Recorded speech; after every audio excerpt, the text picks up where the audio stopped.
Һәм чираттагы хадис Нәһә саллаллаһу алейхи ва саллям ганин науми кабла ал-иша вал хадиси бәғдәһә. Пәйгамбәребез саллаллаһу алейхи ва саллям ясту намазы алдыннан йокыны һәм ясту намазыннан соң сөйләшүне тыйган. Ясту намазы барыбыз да белә, бу төнге намаз, ягъни ахыргы 5нче намаз. Һәм Пәйгамбәребез саллаллаһу алейхи ва саллям шушы намаз алдыннан йокыны тыйды. Йокыны тыйды, ягъни магриб белән иша арасы. Магриб белән иша арасы. Акшам намазы белән ясту намазы арасы. Һәм ясту намазыннан соң сөйләшүне тыйды. Сөйләшүне тыйды, ягъни моның мәгънәсе ни өчен? Йокласыннар өчен. Һәм инде шуңа күрә ясту намазыннан соң кеше йокларга ятырга тиеш. Иллә 3 очрактан кала. Бары тик 3 очрактан кала. Беренчесе Аллаһны зикр итү өчен. Икенчесе гыйлем алу өчен.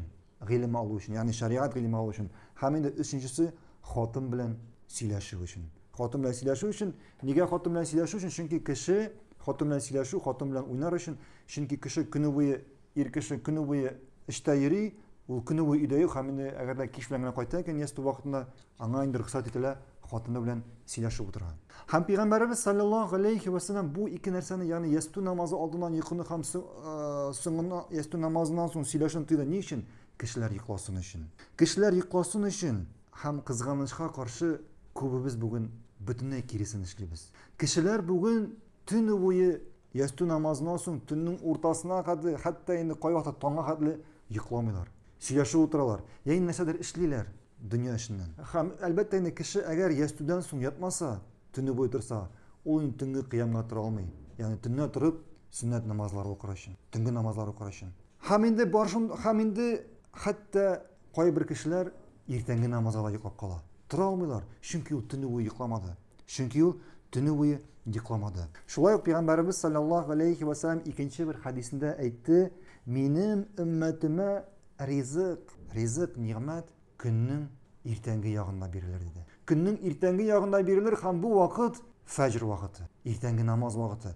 Ягъни иртәнге намаз вакыты кергәннән алып кояш чыккан вакытка кадәр. Пәйгамбәребез саллаллаһу алейхи ва саллям әйтте, шушы вакытта минем өммәтемә ризык бирелер диде. Ризык монда керә бар нәрсәләргә. Ризык ул үз эченә алмый ашамлыкны. Ризыкка керә бар нәрсә. Ризыкка керә саулык, сәламәтлек. Ризыкка керә бәхет, туры юл, иман, балаларыңның бәхете, балаларыңның саулык, сәламәтлеге, һәм башкасы нәрсә генә санама, монда барысына керә. Һәм бу кайсы вакыт диде?